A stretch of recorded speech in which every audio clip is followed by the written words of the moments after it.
individuals. Yes.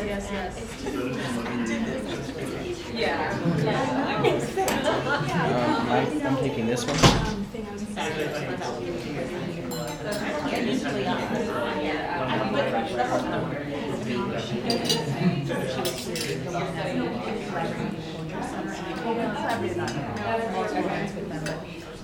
Now, do I take the red to the right or left of the plate? That's the thing. I don't know my man.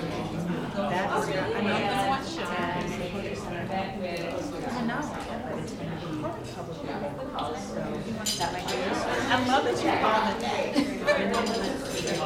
Megan, how you doing? Good. I am very well. I'm an adult sugar in here that I don't eat right. I think I'm wound up now. And I'm even going to put 2 in there. This is going to be so bad. I will come crashing down at some point. Hello there, Mr. Nightshade. Well, hello, Shireen. I was going to give you a hug back. Oh, you didn't. Well, I got you. You have more important things to tell me.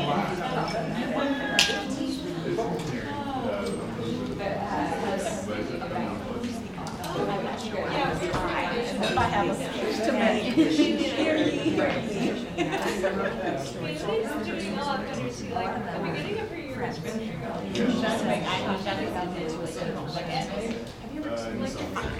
Anyone want their cookie now?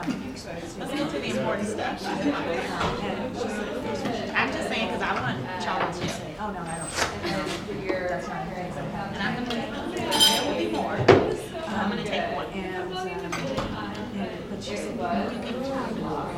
You're like, I'm trying to wait. I don't know. No idea. She did. So that was interesting.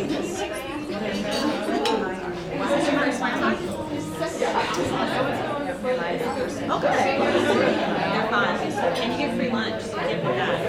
Doesn't get better than that in life.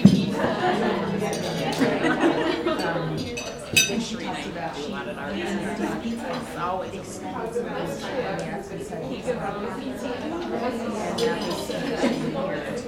So that might be a tool that's useful.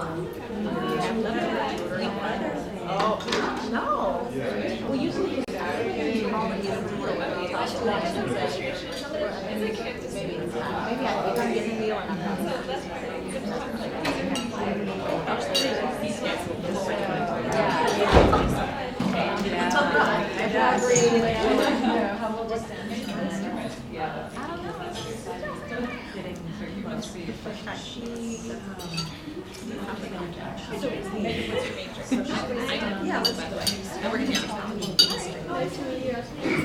No worries.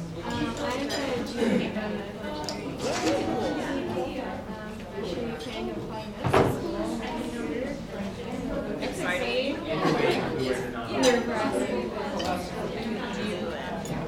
Do you have any schools on the top of your list or just anywhere? This one is anywhere. I can't get too picky, but I'm like using the semester to do research on which schools. I just took the MCAT. To go to Oh my goodness. I bet you're glad that's what I'm so glad for it. I don't have to She was not able to do that. So we were to replace what is called I looked at your earlier. Then we invited our first year. I tried to do the cross-cultural contact. I didn't know. We had plus who had RSVP'd. Anyway, so our leadership team, we were mad around, and we decided to talk to Mr. Vino and ask him if he would want to I guess conversation with some key people. We think key people on campus who would be visible to students, people like Brian Cecil, Civic, she's over there, she's the director of our first year experience. And she was very involved with bringing them around. And then I had a kind of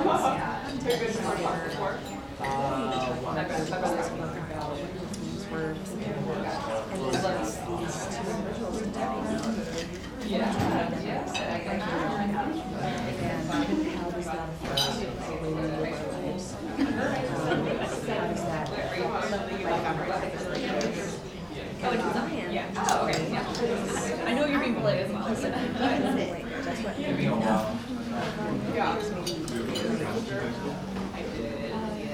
That's your right. Okay, so your channel. Do something like this. I honestly going after this next.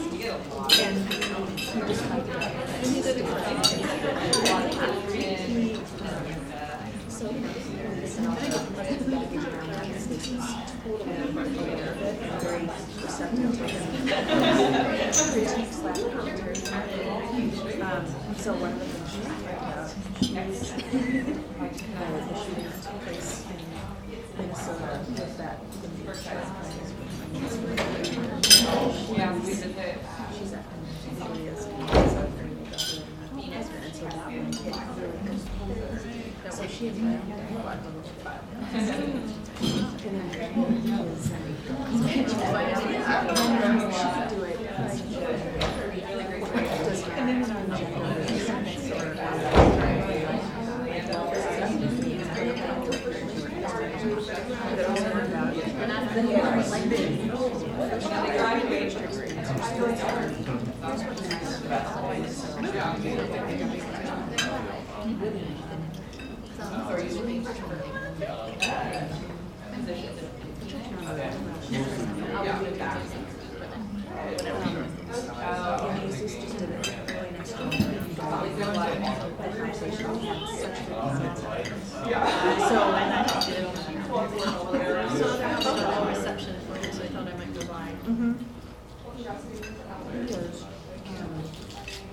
I'm gonna meet with Rebecca. Oh, yeah, I haven't, I've emailed that.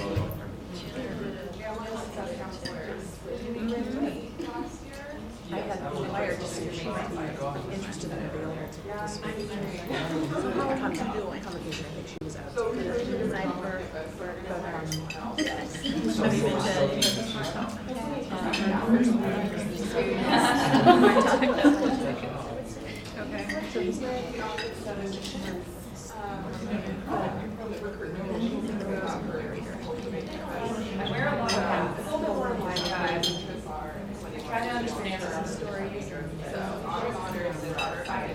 Anyway, so people that are more skilled and not yeah, right, and not feel more resistance.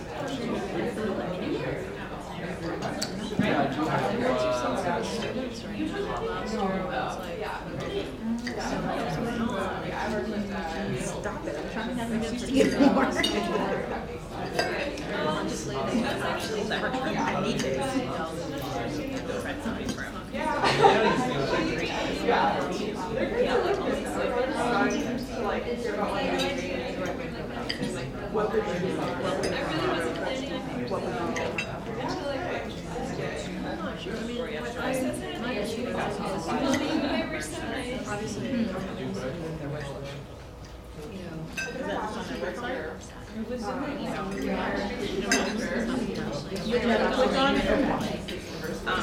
Was it the clothesline project? It was underneath that, so it was all the things they're doing that day, and then bonds and things and donations.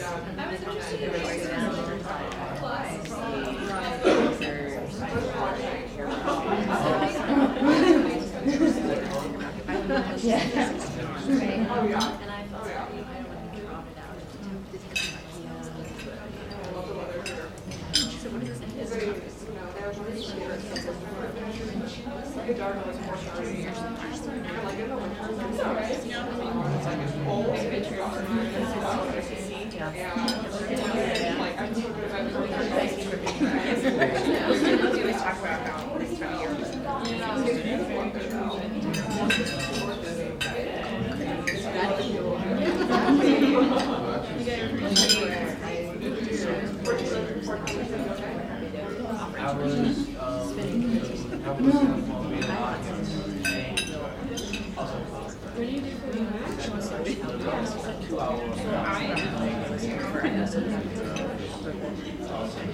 fundraising, and also run the alumni program. striking things that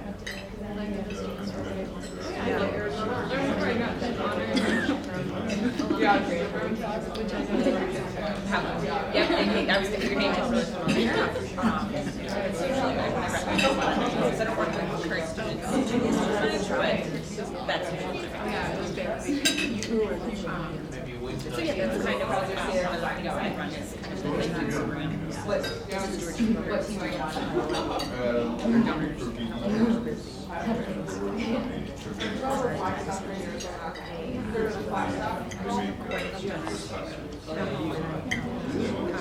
Explicitly giving gifts and getting on a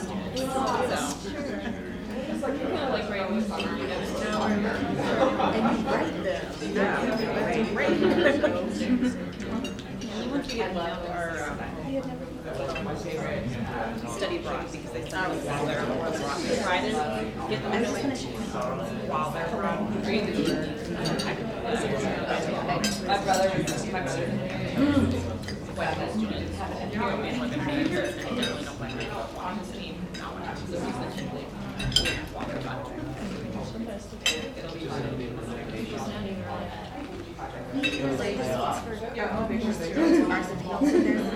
Every study, so like they always have some don't come to All right.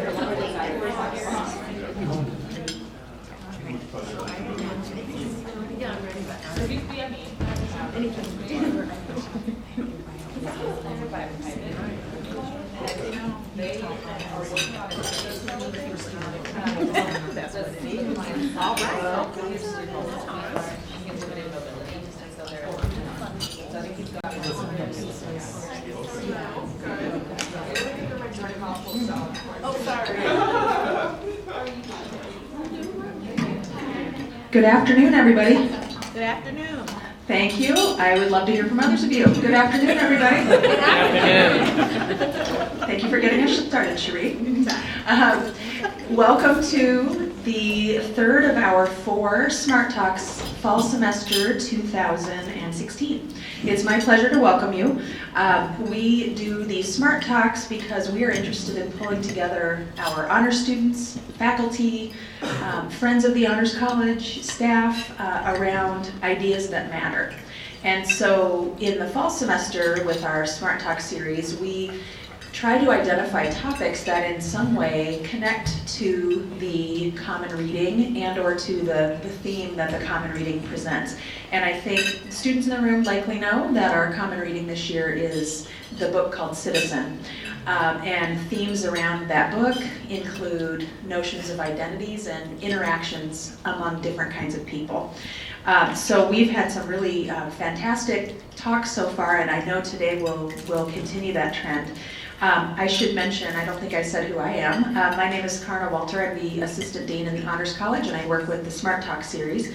And so it's my pleasure to look around campus and see who has expertise in what and identify speakers that I think will be interesting. And so it's my pleasure today to introduce to you Dr. Andrea Romero, who is a professor in Family Studies and Human Development here at the U of A.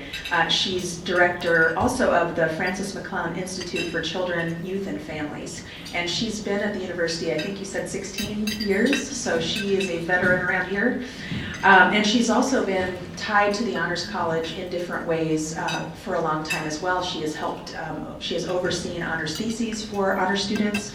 She's worked with students on various research projects, and she's taught honors classes. So she really gets honor students and has worked well with them over the years. Her topic today is about hopeful lessons from her research on how to engage as a citizen in a bicultural world. Before we welcome her up here, I would also like to welcome in our folks who are watching us from a distance, those people who are here with UA South, and anyone else who might be watching in real time or maybe watching it a bit later. So we're glad that you could join us as well. So collectively, let's all welcome Dr. Romero to the stage.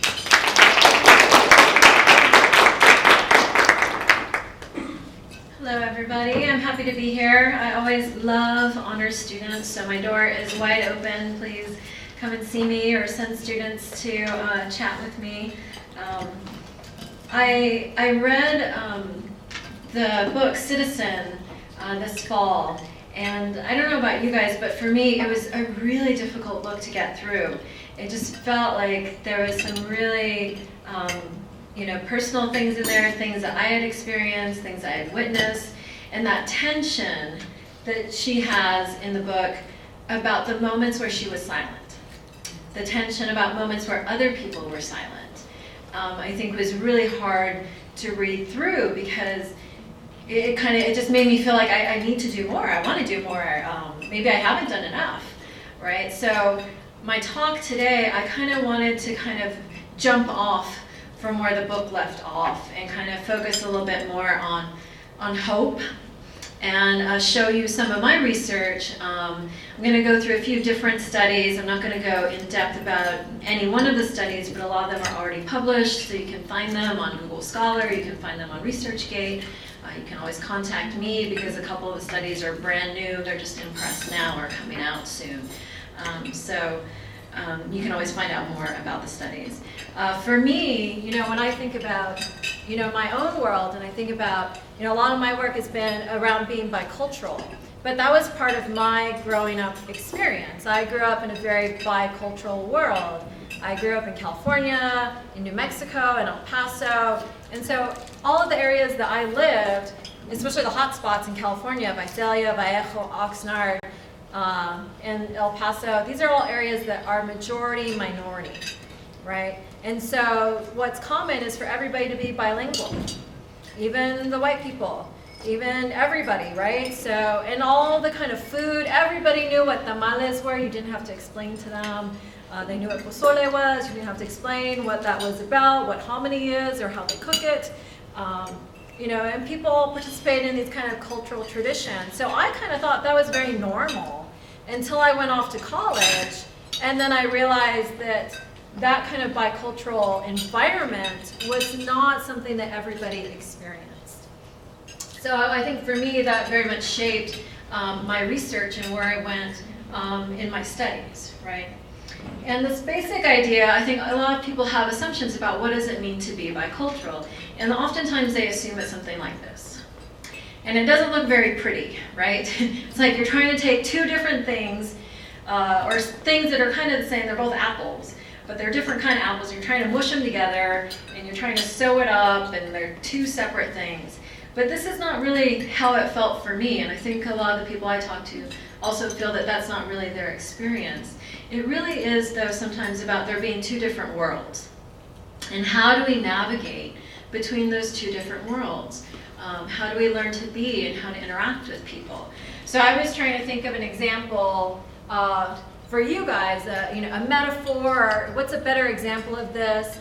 And so what I thought of is Harry Potter.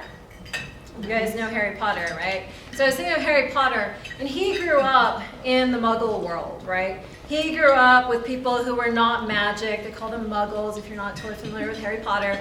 And so that was his norms, right? Where you didn't do magic, and you do everything like how we would think about doing it. And then he discovered and was invited to go to Hogwarts, which is the Wizarding Academy, right? And all of a sudden, guess what? Everybody does magic. Everybody has a wand. And all of a sudden the norms and the expectations and the culture and the language and everything is different.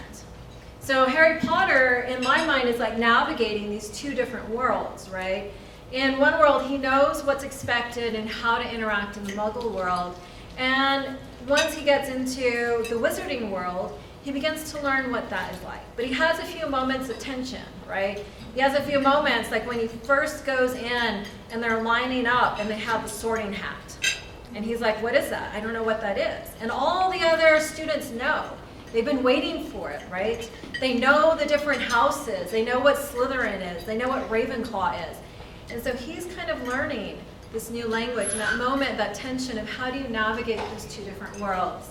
Now, when I think of the university, I think that the university also, we have this biculturalness represented, at least from my perspective. But a lot of people assume that the university looks like this. Mostly white students partying too much at a football game, right? And when I see the university, I see we have a lot of different diversity, we have a lot of different pockets, we have a lot of different ways that we experience our time here on campus. So for some people, it looks more like this, where the color, the ethnicity, the traditions of people are not exactly what people think is a stereotype of the university. And for some people, campus looks like this, where there are ways to integrate cultural traditions or different languages as well. But I think, the reality is we do have these tensions. As we move between these different worlds, sometimes we do have these tensions. So it struck me at the end, with the Rankin book on Citizen, is that, her tensions were around those moments where she didn't speak up. Around those moments where, she was saying, like this quote, yes, this is how you are a citizen. Come on, let it go, move on, and don't say anything. And I think in some ways that's her challenge to us, that we should say something, that we shouldn't be quiet, that we should be aware, that we should notice when things are difficult. We should go into those moments where it's uncomfortable and talk about it, and maybe even do something about it. So, hopeful lessons for today. My goal is to talk again about an overview of my research on bicultural stress, or those moments of tension, navigating between two different worlds. Ways that we have found that coping with it is actually linked to better mental health. And ways that we are working with local community to actually create change. And so I have a couple examples for you of very concrete changes that we've been able to work on to create different policies so that people have more equal treatment. And I'll talk just a little bit at the end about my current research, which is very specifically examining the role of hope, looking at educational disparities with low-income communities. But I want to talk first about unfair treatment, because the first thing is to identify what we do see, not to look away, not to ignore it. And Rankin says, the worst injury is feeling you don't belong so much to you. So that idea of when somebody stereotypes you, or we have that moment of stress, of prejudice, of discrimination, of being marginalized, where all of a sudden it's almost like they injured you or taken your identity away. So I've studied this under the concept of bicultural stress. And so this is defined as stress from navigating multiple cultures. And those cultures when they have diverse languages, values, norms, and behaviors. And sometimes those norms or behaviors come into conflict with each other. And specifically, under this concept, we looked at things like discrimination and prejudice. And that can go either way. So it's not just saying from a minority perspective, but it really is a two-way street. So ways in which minorities can be discriminated, or ways in which we try to make people who we think are from the dominant culture. White men can't jump, or white men can't dance, right? So really like a two-way street kind of thing. Another example is being monolingual in a bilingual world. So not just speaking Spanish in an English-speaking world, but also when you can only speak English and people around you are speaking Spanish. And so we found this within Latino communities, but especially for me growing up in the borderlands on the U.S.-Mexico border in El Paso, that was something that was very obvious to me when people could not speak both languages, because there was always a lot of code switching going on in conversations, and people were like, wait, what does that mean? And they were missing jokes and missing different pieces. So the idea of being able to speak only one language when it's a bilingual world. And then the other part is negotiating family norms and expectations that may be different from other settings. Sometimes what our school expects us to do is different than what our family expects us to do, or how we behave. But also, even within our school settings, sometimes our peers or people of our own age are also having different norms or different expectations about what's okay and what's not. So the example there again is like, in the wizarding world, sometimes there were these messages about no muggles, right? No, and so kind of that exclusionary kind of attitude. But on the same hand, in the muggle world, oftentimes there was this idea like, no, magic doesn't exist, there's no wizarding here. An example of this, I don't know if you guys have seen this on Facebook, because it's very similar to microaggressions. And so there's a little video that's been going around Facebook about microaggressions being similar to a mosquito bite. Have you heard this? Watched it? No? Google it if you haven't. It's really cute, it's really short, and it gives a kind of a good message. These are some of the screenshots from that video. And the idea of microaggressions, sometimes we think about discrimination as being very like, oh, you didn't get the job, right? But discrimination and prejudice can also be conveyed through what we call microaggressions, which is just those little offhand comments that kind of play into the stereotypes or assumptions that kind of distract us from people as being real humans, being real people, right? So this idea of, one of the women, the white woman says to the black woman, oh, you're so well spoken. And what they are showing in that video is that that's like a little mosquito bite, right? That microaggression.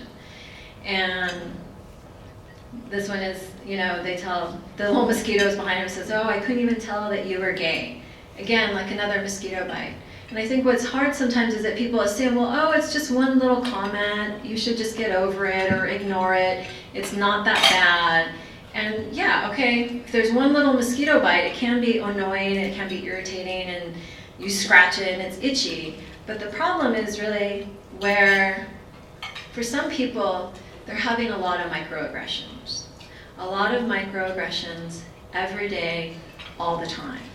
And when you're covered with mosquito bites, it's an entirely different situation than when you just have one to deal with maybe once a year in the summer, right? So this idea of that it's not the same for everybody, and how do we handle or deal with the situation that some people have more than others. And that was kind of the idea behind looking at the concept of bicultural stress, because many people may be navigating more than one world.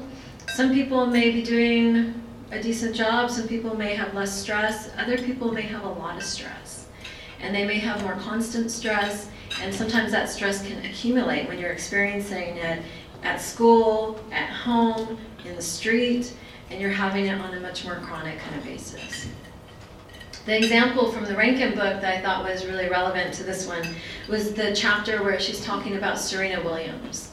And her quote says, again, Serena's frustrations, her disappointments exist within a system you understand not to try to understand in any fair-minded way. Because to do so is to understand the erasure of the self as systemic, as ordinary.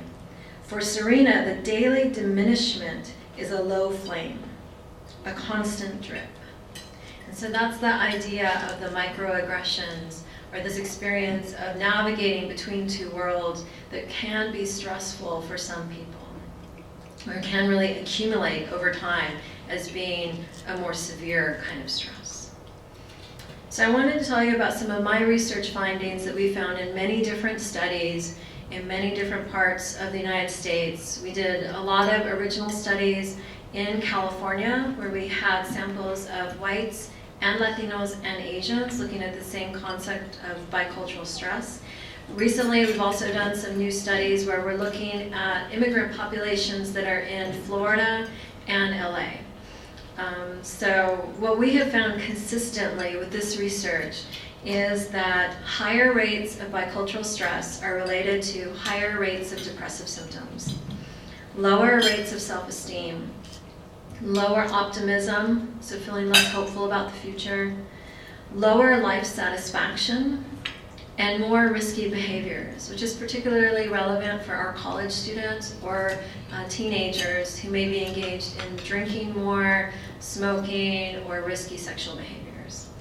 And so this hopefully is a reason to kind of care a little bit more about things like bicultural stress and microaggressions, because not only is it happening to everybody, right? It's happening to our white students and our Latino students and our Asian students in these studies, but it's affecting all of them in very similar ways. The difference is, again, that some students may be having more mosquito bites than others. So the rates are not the same. The Latino students and the Asian students are reporting much higher rates of bicultural stress than the white students are. But when they are experiencing it, it's affecting everyone negatively in the same kind of way. And Rankin says, like any other injury, you watch it rupture along and it's suddenly exposed. And she says, you're not sick, you're not crazy, not sad, it's just that you're injured. So it's a little bit more of a poetic take on what we're looking at from a psychological perspective and saying, well, we are seeing it over time may be linked some of these other kind of mental health outcomes and some of these kind of destructive behaviors that may have lasting impacts for young people. So, sorry, did that all come up? Sorry, I think I'm like one step behind on my things. Okay. I'm happy to share the slides with you too at any point if you're interested in pulling any of those references or any of the links that I have on there. But the next question is, so if we know this, we know what's going on, we know it's negatively affecting people, what do we do? How do we respond to it? How do we deal with it? How do we prevent it? How do we intervene with it, right? So how do we respond to bicultural stress? And what Rankin encouraged us to do is to get uncomfortable. And that's the hard part, right? That's why we often look away, because it's not easy to talk about. It's not easy to share. When somebody else says something in front of you, it's not always easy to call them out on it. So how do we have that uncomfortable conversation, right? How do we initiate it? And I think part of the question might be for you guys, like, why do we do it? Why do we go there? Is it worth it? Because I think a lot of times the assumption is it's not worth it. Somebody might get really angry with me. It might cause a division within my work team. It might cause division within my friends. And it's not going to change anything because discrimination is too big. These are big issues, and by me having one conversation or me addressing it, I can't change this big, big, big problem, right? Well, I wanted to share with you one of the studies that we did, and this was with college students. And we looked at specifically different ways of coping in relation to bicultural stress. And then we looked at here, on this one, how it relates to self-esteem, and this one, how it relates to depressive symptoms. So here, I don't know if you can see, but this is bicultural stress right here. And then these are all our different kinds of coping strategies. So we're looking at, does bicultural stress lead to more coping? And what we find is it leads to all different kinds of coping. All of these are significant. Anything that's a bold line with the little stars behind it means it's statistically significant. And this was a study here on campus with about 300 students, white and Mexican American. And we looked at this model for both of those two ethnic groups, and we found that there was no difference in the pattern of findings. So the same pattern of findings were found for both groups, okay? So the more bicultural stress you have, the more you're coping with it. Now the difference is that some coping strategies are helpful and some are hurtful. And this was true for both Mexican American students and for white students. So the ones that are helpful are the ones that have a positive relation to self-esteem or a negative one to depressive symptoms, right? So the more we did engagement coping, which means we approached it, we engaged with it, we problem solved about it, we talked to people about it, guess what? That's that one up here. Higher self-esteem. Guess what? Oh, but that one's not related to depressive symptoms, sorry. But it was higher self-esteem. But this other engagement coping, the secondary one, is do we talk to other people about it? Do we talk to our friends? Do we seek somebody out? Do we have a conversation? That's like the social support coping, right? That one was related to higher self-esteem and less depressive symptoms. So the more we engaged with these issues, actually the better our mental health was. What we also found, these two down here, are what we call disengaged coping or disengaged responses. That means we tried to distance ourselves from it. We tried to distract ourselves to not think about it. Or we tried to ignore it, or maybe we even tried to deny it. And what we found with those is it actually led to lower self-esteem and more depressive symptoms for both of those types of disengaged coping. Lower depressive symptoms. That one was not quite significant for self-esteem. So the takeaway from this is that our research is showing that for both Mexican American and white college students, what was healthier for them in the long run was to actually engage with the bicultural stress, to talk to somebody, to problem solve, to not look away. That it actually ended up that they had better mental well-being by engaging with it. So the answer is, there is no way but through. And I'm going to give you a really simple way that you potentially can engage with these kind of things. And there's a whole TED Talk on it, and I have a link on there. You can watch it. It doesn't take very long. It's maybe 10 or 15 minutes. And it gives you kind of goes through these tips. And it's from a colleague of mine who's at Utah, Dr. Melanie Domenech Rodriguez. And she says, when you encounter that microaggression, that you should engage with it. Don't ignore it, don't look away. The first thing you do is you acknowledge it.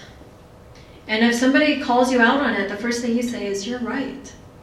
Don't try to deny it, right? Just acknowledge it. It happened. It doesn't mean you're a racist. It means that, there's something there you need to address. The next thing you can do is you can apologize, especially if it offended somebody. I'm sorry. You don't have to go into a lot of detail. You don't have to explain. You don't have to justify why you thought that was so, why you made that comment that you did. That's all you have to do is acknowledge, apologize, and then actually thank them for pointing it out, because it was probably really hard for somebody to mention it, right? Thank you for letting me know. I didn't know that you would take it that way. I didn't know that that was the wrong word to use, right? Thank you for letting me know. Because actually, by them telling you, they're being kind to you, because they're trying to prevent you from hurting somebody else, or from you making a mistake in front of somebody else in that same way again. And then the last thing you can do is make amends.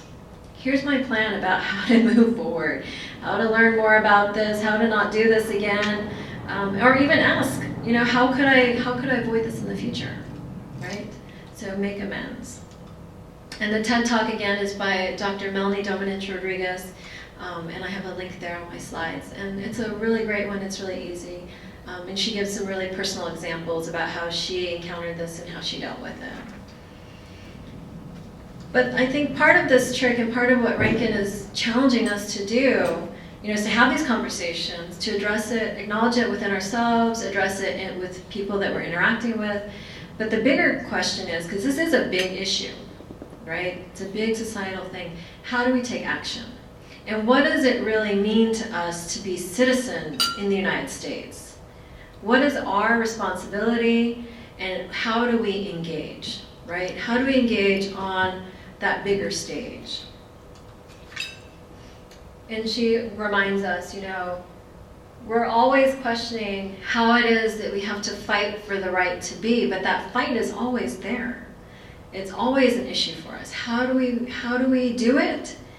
And it's not even a question anymore of if we have to. It's always there. We always have to fight for being human, and we have to help each other, right? So what I would argue, and what we have found in our research, is working with this concept of praxis. And if you're familiar at all with Paulo Freire, he talks about this concept a lot. So praxis is that idea of reflection, action, and transformation. So actually trying to create change in the world around you. They say it's not enough for people to come together in dialogue. It's not enough to come together in dialogue in order to gain knowledge, but we must act together. We must act together on our environment in order to critically reflect on it and so to transform it, right? So we have to take our dialogue and move it even to that next step. And the trick about that is we have to do it together. It's going to be more than just one person at a time. It's going to take a critical mass of us. So I have a couple studies I want to share with you.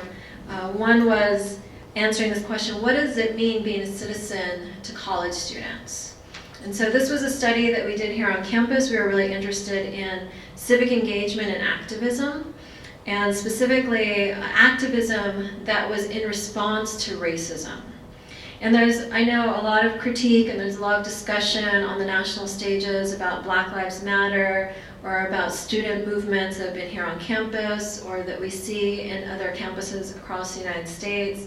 And oftentimes the students that are activists, that are actually out there doing the rallies, doing the protests, writing the manifestos, often get critiqued as like, well, they're just whining, they're just complaining, they're not really doing anything. Why are they doing this? Or that's not the way to go about it. And so we really ask that question, well, what is the connection between traditional ways of civic engagement? That means having a political voice, maybe writing an op-ed or getting your voice out, publicly, but also voting, which is very relevant for all of us right now, right? We're coming into the last, countdown of days before we're all gonna, and I hope you guys all vote in November. Please go out, take the time. I know the lines get long on campus, so go early if you can, but it's a good thing to go do. And what our research showed was that the green line here, so this is electoral activity, so that means did you vote? The group that was the most likely to vote were the ones who reported the highest discrimination and the most anti-racism activism. So the ones who were the most involved in activism and who reported that they had personally experienced discrimination were the most likely to vote. That really spoke to us very strongly, and especially with that kind of measure about voting, which is a very exact kind of behavior, right? We're not asking about attitudes toward voting, we're saying, did you vote? Those were the ones most likely to vote. This line down here was people who reported that they had had very little discrimination, and these down here were people who were the least engaged in activism.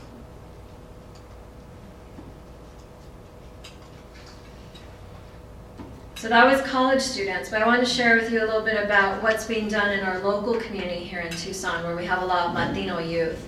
And we have a lot of Latino youth who are living in very low-income communities and who are actively working to create change in their schools and in their neighborhoods. The first study was about immigrant stigma stress, and this study we did immediately after SB 1070 was approved, and then 2 years after. So there's 2 surveys that we did in the local community with youth and with adults, and we asked them about this concept of immigrant stigma stress, which we defined as systemic alienation from social progress because they were immigrants. So feeling that they could not leave their house, feeling that their activities were limited because they were immigrants or their family were immigrants, or that they would even be perceived as immigrants. And we asked specifically about this idea of collective efficacy. Do you believe people can come together for the greater good to create change? And what we found is that communities were using collective efficacy to create resilience to this specific kind of stress. So here it is that, this neighborhood cohesion is low and high. So how close is your neighborhood? How cohesive? How much collective efficacy does your neighborhood, or how close is your neighborhood to each other? Here is immigrant stigma stress, so this is higher, right? And so here now we're looking for lows. Who is reporting the lowest stigma stress? Who's reporting the lower rates of stress is what we want to know. So this green line down here are the people with a high neighborhood cohesion and the highest rates of collective efficacy. So the closer you are, you know people in your neighborhood, and you believe that people can come together for change. Those were the people that reported lower levels of immigrant stigma stress. And then these groups down here. So it's what we call an interaction. The ones reporting the highest level of stress were the ones that they felt that there was low efficacy, that change could not come about. These were the people that were maybe a little bit less hopeful, that didn't believe that they could create change. And what's come out of that has been several new studies. We built on these ideas. I have a new book that just came out in the spring, and it's called Youth Community Partnerships for Adolescent Alcohol Prevention. You can find it on Springer, you can find it on Amazon. On certain days on Amazon it's cheaper than others. I don't know what the magic is, but certain days it is. And what we did, this was a multi-year study where the adolescents did research and they actually created change. And I had a lot of honor students who have helped me over the years in working on exactly this kind of project in the local community. So here we define community transformational resilience as the community's ability to overcome adversity. And specifically here we're talking about changing city policy for alcohol advertising. So this is a really low income community with a lot of places that sold alcohol, a lot of alcohol advertising. The issue was identified by the youth themselves. They felt there was too much alcohol being sold and too many adults that were drunk that they could see and too much pressure on them. And so they did research. They walked through their whole community and they created a community map that showed where youth spent time and where people were selling alcohol and where the alcohol advertisements were. And they presented it to the city council. They presented it at national conferences. And they actually created significant change in their community. They raised awareness about the issue, but they also got the city council to create change in city policy so that they could no longer advertise outside of the buildings. And they also were able to prevent new liquor licenses from being approved in that city because they felt like there was already too many. And that was big, amazing changes that they were able to do. And all those stories are in the book, and a lot of it's written with the quotes from the youth and the community leaders, so you can really get a sense of their voice through it. Right now we're working on a new project that's taking a lot of these same ideas, but looking now at educational disparities. And our main theme is we can't do it alone. So building out these ideas of community and collective efficacy. We're working in our local area in South Tucson, where a lot of people think of South Tucson as like, oh, it's scary, and there's gangs, and there's drugs, and it's poverty. And what we see when we look at that community is a lot of resilience and a lot of strength. They're internationally known for their mosaics, so if you're new to Tucson or if you haven't driven through that area, I strongly encourage you to drive through and look at their mosaics. They're on almost every corner. They're known really around the world for what they have. So what we have done in this project is bring people together, youth, community leaders, the school districts, university people, university students, researchers, and we say we're like a mosaic. All of these different little pieces that come together to create a unified whole image that creates a pipeline from cradle to college to help overcome these sort of challenges and these disparities that we do see that are associated especially with poverty. And another way that I like to think about this is that we're kind of like the Avengers. It takes, even though each of us are superheroes in our own rights, there are some issues that are just so big. Some evil villains are just too strong that it takes all of us coming together to really fight them and to be successful. So I want to say thank you. Here's my email. Definitely email me. I'm happy to share my slides. I'd love to talk with any of you. I'm teaching a class in the spring, so if you're interested at all, we'll be working on exactly these kind of topics. It's a senior level class, and all the students do projects and they write a final paper. You can look up more information about me and about the McClellan Institute here at our website. We do have a Latino Families Consortium where we're bringing together researchers at U of A and ASU to talk about the research that we're doing with Latino families. And you can find me on Facebook and Twitter.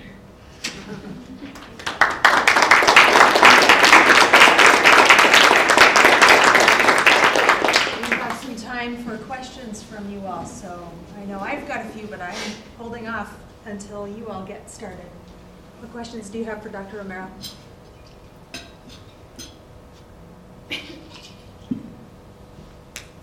Or I will start. So you talk about having hope after staring some pretty seemingly intractable problems straight on. Right. So when you look at, I don't know, pick which dimension of your research you would want to focus on, what hopeful signs do you take away? So I'll give you one really specific example, and that's when we started doing the work in South Tucson with the alcohol, we worked with the police. And so all my research has been with young people. And so I was coming at it very much from that perspective, and I had read all the issues about criminalization and, you know, the police, and we'd heard stories from the youth about where they had been profiled by the police, where even a young girl, I think she was 9, in that community had been taken and handcuffed. And so I was admittedly a little bit hesitant, and some of our initial meetings, the coalition meetings, sat down with parents and youth and community leaders and the police, and we were really, especially me, representing or feeling like I was advocating for the youth. We were really on different perspectives. And I think all of us left that table a few times saying, we're not going back. We're not going back. But we did, because we were all so committed to this issue. And we all saw the negative effects of what happened in the families and with the youth when they were involved in substance use. We kept coming back, and we found a way to work together. And that was, for me, kind of amazing, that we were able, and that was so hopeful, that we believed that we could do something together. And it was a big part of their help, that the youth were able to do the research that they did. And in the end, we were able to stop Walgreens, which is like one of the biggest corporations in that community, from getting a liquor license, because we all went to the city council meetings locally, but we also went to the state. And the police came with us, the city manager and the youth and myself, and the state level liquor license board, who's mainly business people, so they're kind of thinking of the dollars that we would get from somebody getting a liquor license like that. They were like, we've never seen anything like this. We've never seen a community come together and be this committed and this unified on this particular kind of issue. So I would say, yeah, I mean, I've seen even moments where I was like, oh, I'm giving up hope, but then it happens. Yeah, it comes through. So. Other questions? Comments? How have you engaged undergraduates in your research? So if there might be some students who are here today or who weren't able to come and they would like to dive in. Yeah, so one thing we're doing right now is we're writing the next book. So I have a lot of interviews and data that we've collected that students are helping with right now to do analysis on and helping us write those up. And even in the book that just got published, and even the previous book that was on Latina adolescent suicide, there's an undergraduate who's a co-author on that book with me, and undergraduates who've been co-authors on the different chapters in the books. So there's that kind of potential.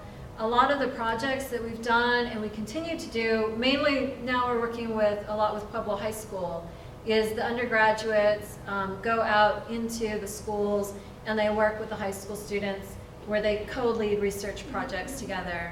An example is I had a team of students that worked with me last spring, and they collected over 400 surveys at Pueblo High School because they had questions about the problems with the bathrooms and problems with access to certain things in the school. And then they all went together, they analyzed the data, they used Qualtrics, and they analyzed the data, put together a basic report, and they presented that to the principal and the vice principal, who since then have made changes, and the bathroom situation has improved. So, the bathroom, and then the lunch situation, which is very common in a lot of lower income schools, that those are often kind of your day-to-day challenges. So yeah, definitely connect with me if you're interested in any kind of independent study or honors thesis, or if you know other students that are, I would definitely welcome them into the lab.